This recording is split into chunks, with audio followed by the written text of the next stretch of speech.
a very interesting period for rock and roll, I think. This was kind of influenced by the Philadelphia sound very much. Guys in Philadelphia like Tom Bell and Creed had come along with what was called TSOP, the Sound of Philadelphia, which was almost a kind of the next chapter after Motown, the next chapter after Detroit, because Motown had gone a little bit glitzy and mainstream and bland and showbiz. Philadelphia was kind of coming up with a kind of disco sound of the streets that the younger generation of black R&B fans were enjoying more. Philadelphia was the home of Philly International Records.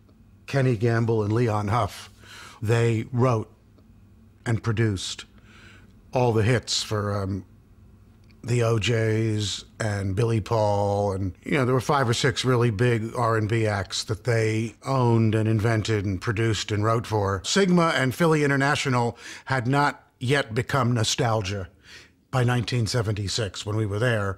It was happening big time then. By the mid-70s, when Bowie would start doing the Young Americans album, a black middle class had emerged, and they didn't want anything to do with their past.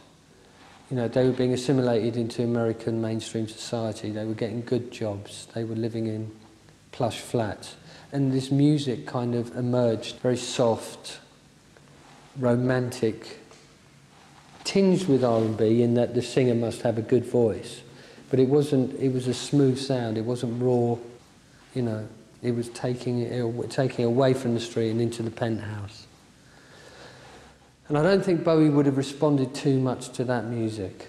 I think it would be more the raw elements. Bowie was unusual in actually deciding to draw, at this point, on the Motown legacy. I certainly don't think he was unusual in listening to it. I think it wasn't until quite recently, though, that Motown managed to overcome any suspicions of having just been a kind of hit-making factory of fluffy pop records, and people have actually started to realise what a completely extraordinary body of work it really is. Bowie was being quite unashamed about that particular guilty pleasure at this point. Everything seemed to be slipping into place for a new David Bowie transition, most notably the fact that he was now based in the United States. As was his trademark method, Bowie would go on to channel his new surroundings into something truly unique. I think Bowie's very affected by his surroundings, and we had a paucity of Bowie gigs in the UK because Bowie was over in the US. So, yeah, I mean, he was surrounded by American culture, bombarded with TV, living the LA lifestyle for a bit. And immersing himself in the soul thing for a while. Since you've been in America, you seem to have picked up on a lot of the idioms and themes of American music and American culture. How's that happened? There's a fly floating around in my milk, and he's a foreign body in it, you see, and he's getting a lot of milk. It's kind of how I feel. A foreign body here, and I couldn't help but soak it up, I never get bored to a point where there's nowhere else to turn. I'm very good at sort of being my own salvation. I can always pick up on something else that'll keep me interested. But it does make for some rapid, quick changes. But that keeps it all alive for me. I think it's a great thing. We get affected by our fellow artists, we get affected by the environment.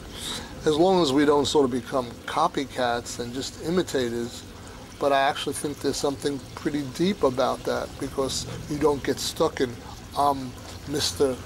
New Age, or I'm rock, or I'm Mr. Bebop, or I'm soul. You are what you are at any given moment based on how you're feeling, and you have the option to change that at any given second. And I think he just has that natural gift.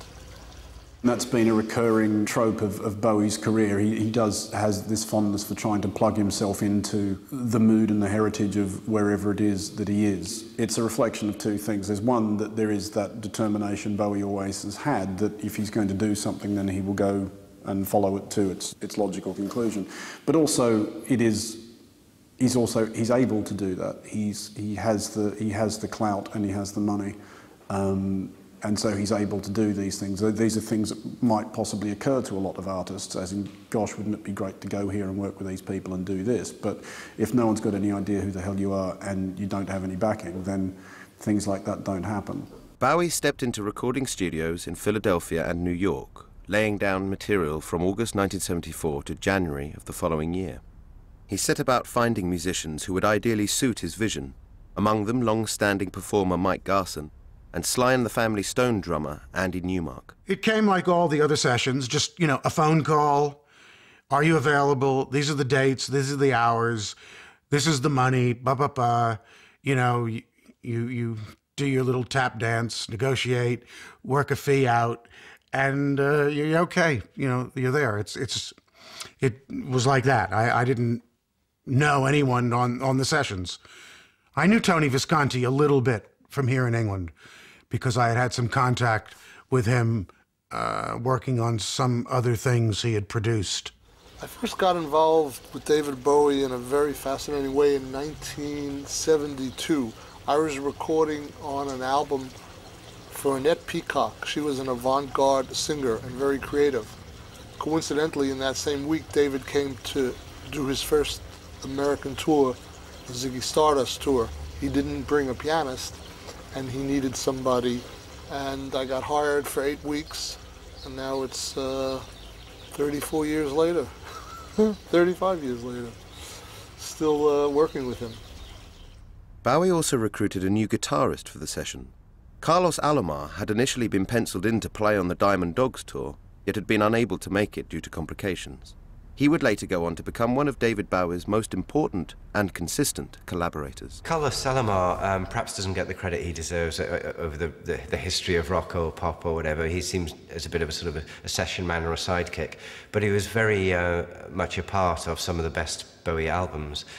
His riffs and licks perhaps are more left field than people think. Sometimes there are things given credit to Eno on the Berlin trilogy, whereas in fact they're Alomar's ideas.